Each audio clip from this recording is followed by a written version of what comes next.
పచ్చి దొండకాయ, పచ్చి కొబ్బరికాయ, పచ్చి మామిడికాయ, పల్లీలతో చేసిన పచ్చడి. Open challenge. ఇంతవరకు ఎవరు వినలేదు, తినలేదు. నేను చెప్పగలను 100%. నేనే ఫస్ట్ టైం అయినా ఆశ్చర్యపోకలే. అంత బాగుంటుంది పచ్చడి. చేసుకోండి. దొండకాయ, కొబ్బరికాయ, మామిడికాయ పచ్చడి అదిరిపోయింది.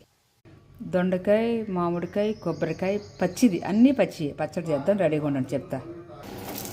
పల్లీలు వేయించుకున్నా, కొత్తడి పీల్చుకుంటాకే అన్నీ కోరుకున్నా. చిన్నగా పచ్చడి చేసుకోవాలి. 3 కలిపి జస్ట్ చిన్నగా నూరాలంతే.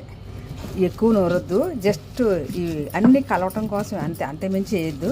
కొంచెం కరకరలాడితే బాగుండాలి. పచ్చి దొండకాయ, పచ్చి మామిడికాయ, పచ్చి కొబ్బరికాయ పచ్చడి రెడీ. చిన్న ఆవాల తాలింపు, ఎంగు తాలింపు చాలు. దొండకాయ, మామిడికాయ, కొబ్బరికాయ రోటి పచ్చడి అండి. అన్నీ పచ్చివి. Simple taste, super taste. చేసుకోండి. కరకర పుల్లగా ఉంటుంది. చెప్తే నోరు ఊరిపోతుంది, అంత బాగుందండి. తాలింపు రెడీ. నాకు తెలిసి ఈ పచ్చడి విని ఉండరు, తిని ఉండరు. కాకపోతే ఛాలెంజ్, ఓపెన్ ఛాలెంజ్. దొండకాయ, కొబ్బరికాయ, మామిడికాయ పచ్చడి ఎవరన్నా చేసుకుని తిన్నారా చెప్పండి. పచ్చి దొండకాయ, పచ్చి కొబ్బరికాయ, పచ్చి మామిడికాయ రోటు పచ్చడి ఎక్కడ విని ఉండరు, తిని ఉండరు. ఫస్ట్ టైం వింటారు, తింటారు. చేసుకోండి. కరకరలాడుతూ పచ్చడి ఉంటుంది.